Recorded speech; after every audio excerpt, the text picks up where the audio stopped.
Bonjour à toutes et à tous, bienvenue dans l'OM au Café en ce mardi 25 février. Toujours un plaisir de vous retrouver. Je présente aujourd'hui cette émission, donc on va suivre le déroulement habituel avec une première partie, l'OM en question, où je vais répondre pendant une petite quinzaine de minutes à vos questions.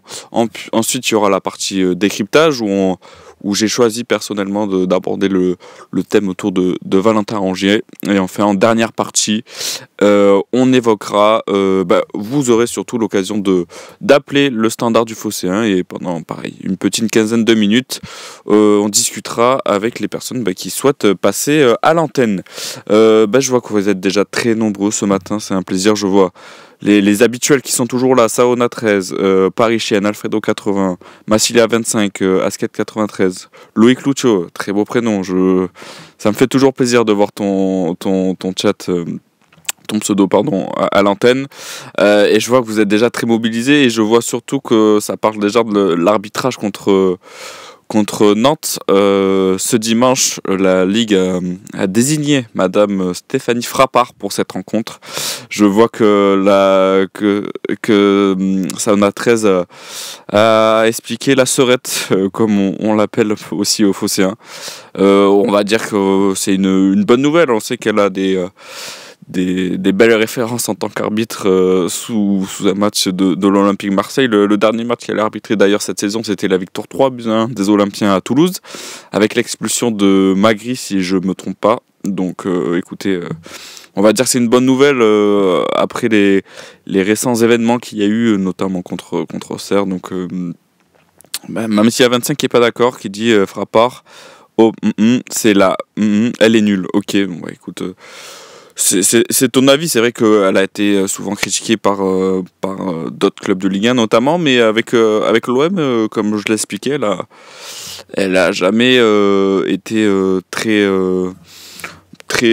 mauvaise. Elle a souvent d'ailleurs arbitré en faveur de l'Olympique de Marseille, alors sans parler non plus de donner de l'avantage, mais c'est une arbitre qui réussit bien à l'OM, donc on verra ce dimanche. On sait qu'il aura beaucoup de pression, notamment après déjà les déclarations de Pablo Longoria, qui lui sera jugé ce mercredi, tout comme Fabrizio Ravanelli, et aussi les déclarations de Valdemar Kita, le président nantais, qui n'a pas hésité à mettre la pression sur l'arbitre de la rencontre, alors avant qu'elle soit désignée, mais après la victoire contre Lens, il avait mis un petit coup de pression sur l'arbitrage français.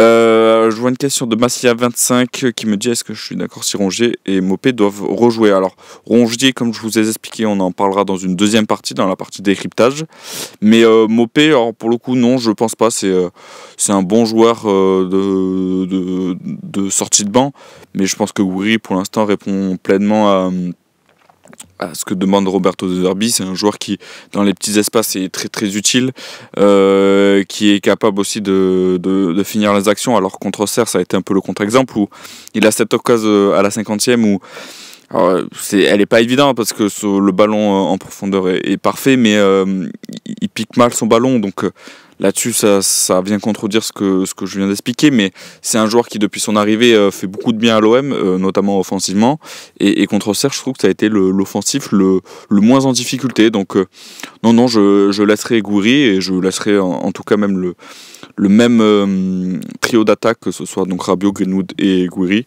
Même si Greenwood, Loïc Lucho l'explique, c'est surtout Greenwood qui doit faire un tour sur le banc, ne serait-ce qu'une mi-temps.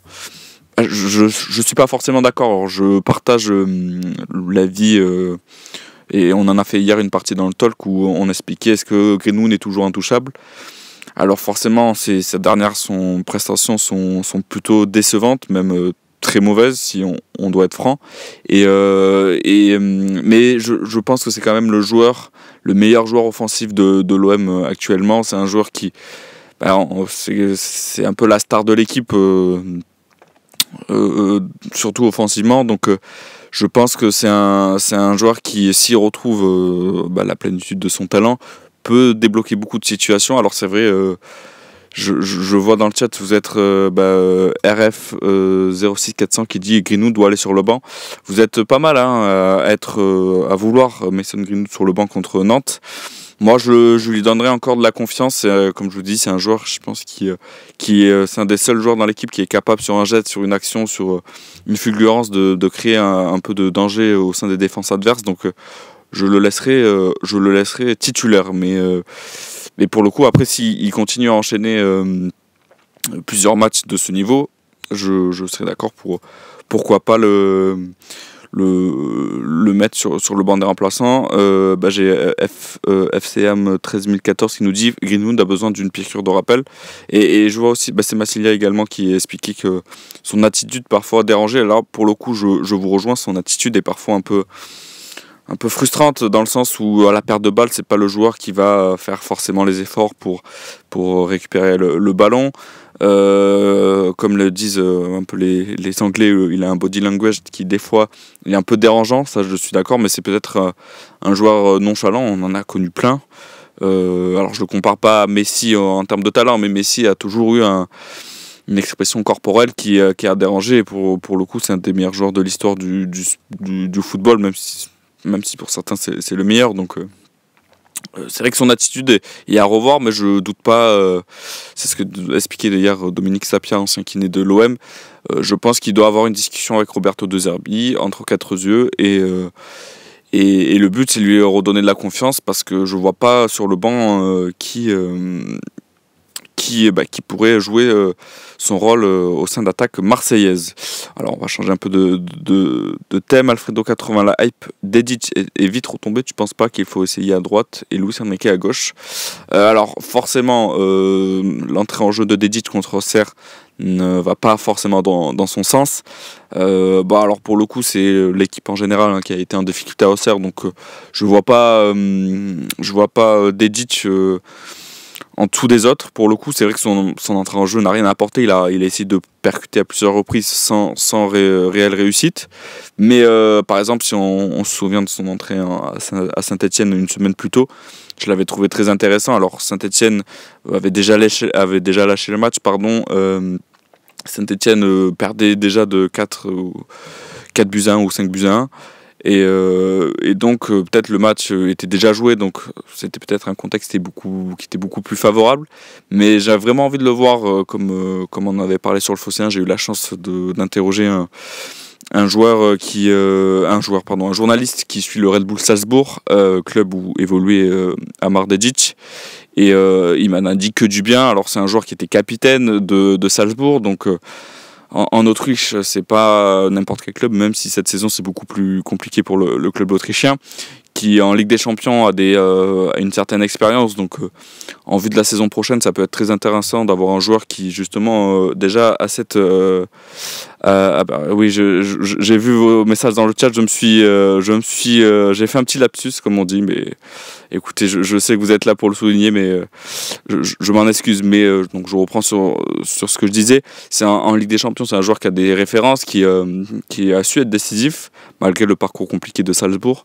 Donc je pense qu'il peut faire que du bien à cet OM. Et alors pour le coup, est-ce que je le mettrai contre Nantes? J'aimerais bien le voir, donc oui, je pense que j'aimerais le voir contre Nantes, parce que Quentin Merlin est un peu en difficulté en ce moment, comme peut l'être Mason Greenwood, et donc j'aimerais voir Dedic en tant que titulaire. Alors Marseillais 13-13 qui nous dit Dedic, il jouait plus arrière droit à Salzbourg. Alors oui et non, c'est un droitier, mais qui est capable et qui a joué la saison dernière et même cette saison à gauche. Alors le système de Salzbourg est complètement différent du nôtre. C'est une équipe qui joue en 4-4-2 en losange, donc la personne que j'ai pu interroger, Pierre Gors pour pas le nommer, m'a expliqué que donc il avait alors pas un élite devant lui, mais un joueur qui faisait l'effort devant lui, parce que défensivement c'est un peu son point faible, et donc défensivement je pense que quant à Merlin et Dedic, ça se vaut. Même je pense que Merlin, je trouve qu'a fait même si en offensivement il est en difficulté, défensivement je trouve qu'il a fait des progrès, et c'est d'ailleurs Roberto De Zerbi qui l'avait souligné en conférence de presse. Donc écoutez, j'aimerais bien voir Dedic contre Nantes. Massilia 25 qui m'a mis un message qui m'a perturbé. Loïc, un bon Burger King, t'attends à la Valentine. Le rendez-vous est pris. Mais Marine aussi, exactement. Donc je pense que voilà, ce midi, on sait. J'ai d'ailleurs Marine qui était aussi intéressée, que je remercie d'ailleurs pour faire la réalisation de cette émission. Mais le rendez-vous est pris, Massilia 25. Alfredo 80, j'ai envie de voir Dedic à droite aussi. Il pourrait combiner avec Murillo et Greenwood. Mais ça pourrait être intéressant parce que pour le coup c'est un droitier, donc je pense qu'il n'aurait aucune difficulté à évoluer à droite. Mais donc je pense que vous, dans l'optique, ça serait donc de mettre Dedic à droite et Luis Enrique à gauche. Ce qui pourrait être intéressant, mais pour l'instant j'aime bien notre côté droit qui est Murillo, Luis Enrique et Greenwood. Qui, bon, alors si on reprend pareil, le match contre Auxerre a été en difficulté, n'a pas su créer de danger, mais je pense qu'on a trouvé une bonne alchimie et je vois pas Roberto De Zerbi changer un peu cette composition. On en fait trop sur Dedic selon Nico Amskas. Alors après, pour le coup, on l'a pas encore vu titulaire, donc mais je pense que c'est un joueur qui peut faire beaucoup de bien, surtout offensivement. Merlin est un peu en difficulté offensivement, alors même s'il, pour moi, ça représente que mon avis, il aurait dû bénéficier d'un penalty contre Auxerre avant la mi-temps. Ça c'est ce que je pense. En ayant revu à de multiples reprises les images, je trouve qu'il y a clairement faute sur lui. Alors c'est sûr qu'il tombe un peu, au moment où il y a le contact, il est déjà en train de chuter, mais je trouve qu'il y a clairement contact et je pense que sur cette action, il aurait dû avoir penalty. Alors c'est pas le penalty le plus choquant, on en a vu d'autres cette saison en termes d'erreurs arbitrales, mais ça on a très d'accord. Oui, il y a péno, je pense qu'on sera d'accord, mais je pense qu'il y a penalty. Bref, on va pas faire non plus 1000 ans sur l'arbitrage, surtout quoi, c'est un peu le débat du moment. Charlie Goyard 13, pardon. Quand je vois le calendrier de Nice jusqu'à la fin de saison, je pense que c'est notre principal concurrent pour l'ascension à la 2e place. Qu'est-ce que j'en pense ? Je suis totalement d'accord avec toi. C'est notre principal adversaire. C'est une équipe qui a connu un début de saison assez difficile, avec l'arrivée de Francaise en tant qu'entraîneur principal de l'équipe. Ça a mis un certain temps à s'acclimater, on se souvient encore de leurs résultats en Coupe d'Europe, mais depuis ça va beaucoup mieux. Alors il y a aussi eu cette élimination un peu honteuse entre guillemets en Coupe de France contre le Stade Briochin, mais Saint-Brieuc, Marine me dit des petits mots à l'antenne, elle me fait rire, mais c'est notre principal adversaire, je suis 100% d'accord. C'est une équipe qui roule très bien en ce moment, qui a, comme tu l'expliques, un calendrier un peu plus simple. Alors il y a certainement certains déplacements qui vont être compliqués. Et, si je me trompe pas, Nice va au Parc, alors pas de suite, mais je vais vous dire ça de suite. Donc là, Nice va se déplacer à Saint-Etienne, donc un match qui paraît peut-être un peu plus abordable. Réception de Lyon, donc ça sera déjà un match important pour les Niçois. Après la réception d'Auxerre, un déplacement à Monaco, un déplacement aussi à Strasbourg et un déplacement à Paris. Avec aussi un déplacement à Rennes et en dernière journée la réception de Brest. Donc je vous ai pas dit tous les matchs, mais les principaux, on va dire. Donc c'est sûr que ça reste un calendrier assez abordable, mais il y a quand même quelques matchs assez compliqués. Comme je vous disais, il y a le déplacement à Monaco et le déplacement à Paris qui vont être pas forcément évidents à gérer, et même le déplacement à Rennes qui va mieux depuis l'arrivée d'Habib Bey. Donc ça va être intéressant de voir tout ça. Donc, mais je suis d'accord, c'est notre principal concurrent. Déjà quand on va au classement, ils sont plus qu'à 3 points de l'OM, donc faudra se méfier des Niçois. Il est 11h14, avant de passer à la deuxième partie de cette émission, le décryptage, la traditionnelle publicité qui devrait pas durer longtemps, mais voilà, la traditionnelle pub, et ceux qui sont abonnés, on continue à discuter dans le chat. Pour ceux qui sont encore là, Loïc Lucio, justement, Nous, on se déplace à Lille, Paris et Monaco, et on reçoit Monaco. C'est vrai que Monaco reste quand même alors c'est un déplacement sur le papier, mais on sait que le public marseillais a l'occasion de se déplacer à Monaco en nombre, donc c'est toujours bien d'avoir ce soutien-là, mais c'est vrai que nous, nous en parlant de l'OM, on a des déplacements assez difficiles, donc celui à Paris qui sera très, très important, et pour le coup, je suis pas très confiant pour ce match quand je vois la forme des Parisiens. Je sais pas pour évoquer le match d'Auxerre où ça arrive forcément, il y a des matchs où sur 34 matchs actuellement, c'est dur d'avoir 34 matchs parfaits. Donc Auxerre a été un faux pas. J'attends pour le coup un rebond contre Nantes à domicile. Mais bon, je veux pas faire une généralité après la défaite contre Auxerre. Mais Paris en ce moment est particulièrement en forme et surtout offensivement avec leur trio d'attaque Dembélé, Barcola et Kvaratskhelia. Je ne sais pas si je le prononce bien. Mais ça va être un déplacement très très très, très difficile. Alors vous n'êtes pas très confiant non plus, Nico Helmut qui nous dit que ça va être une boucherie le PSG. Brudeha, c'est clair que Paris vont nous tuer. Alors une boucherie je sais pas, mais ça m'étonnerait qu'on emporte ce match, surtout qu'on connaît le contexte autour des Classicos. On sait que Paris est particulièrement motivé en Ligue 1 notamment à affronter l'Olympique de Marseille. Donc ça sera un match... Ça sera difficile. Alors, on me dit que la pub est finie, mais Marine,